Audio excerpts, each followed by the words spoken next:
Նոան արժանապատիվ պայքար մղեց ուժեղ մրցակցի դեմ, սակայն չկարողացավ հաղթել խաղը շվեյցարական Սիոնի հետ։ Սեփական հարկի տակ հանդիպումը դրամատիկ էր, գեղեցիկ գոլեր, լարված պայքար եւ բաց թողնված հնարավորություն։ Հայաստանի գավաթակիրը լավ հնարավորությունն էր Շվեյցարիա մեկնել հաղթողի կարգավիճակում, բայց ձեռքից բաց թողեց թե գոլային, թե թվային առավելությունը։ Հանդիպումը Հայաստանի գավաթակիրը սկսեց իդեալական սցենարով։ Արդեն 5-րդ րոպեին Հելդերը վաստակեց 11 մետրանոց եւ սառնասրտորեն իրացրեց այն, առաջ մղելով Նոային։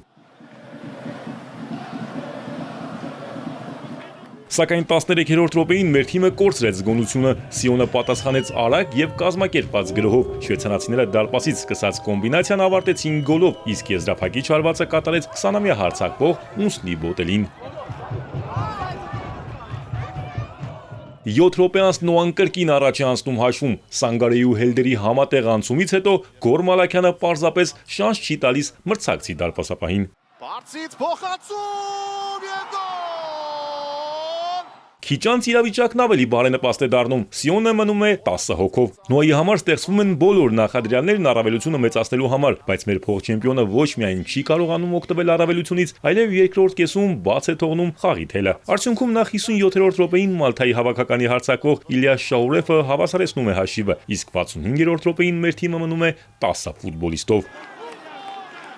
Խաղից հետո մեր թիմի մարզիչը իրավիճակը բացատրեց մրցակցի բարձր կարգով։ Հանդիպման մեկնարկում մենք շատ լավ ֆուտբոլ էինք ցուցադրում եւ վերահսկում էինք խաղը։ Կարմիր քարտից հետո մեր գործը պետք է ավելի հեշտանար, սակայն մեր որոշումները հատկապես դաշտի կենտրոնում եւ գրոհների եզրափակիչ փուլում բարձր մակարդակի վրա չէին։ Երբ վերլուծում ես, թե ինչպես բաց թողեցինք 2 գոլ եւ կարմիր քարտ ստացանք, կարող է թվալ, որ մենք մի փոքր միամիտ գործեցինք, բայց դա այդպես չէ, պարզապես Սիոնն անհատապես շատ ուժեղ ֆուտբոլիստներ ունի։ Այս դիմակայությունում բոլոր հարցերի պատասխանները կտրվեն արդեն Շվեյցարիայում, որտեղ հայկական թիմին սպասվում է եվրոպական մրցաշրջանի ամենաբարդ քննություններից մեկը։ Առաջին խաղում Նոան ցույց տվեց իր ուժեղ կողմերը եւ դեռևս չլուծված խնդիրները։ Մարզիչն էլ ընդունեց, եղել են տակտիկական սխալներ։ Մնում է դրանք շտկվեն կարևոր խաղից առաջ։ Նոան Սիոնի արգելքը հաղթահարելու դեպքում որակավորմամբ պլեյօֆում կմրցի հոլանդական Այաքսի եւ իռլանդական Շելբուրնի դիմակայության հաղթողի հետ։ Առաջին խաղում 3-1 հաշվով հաղթել է Այաքսը։ Արամ Մանուկյան, Էպիկենտրոն։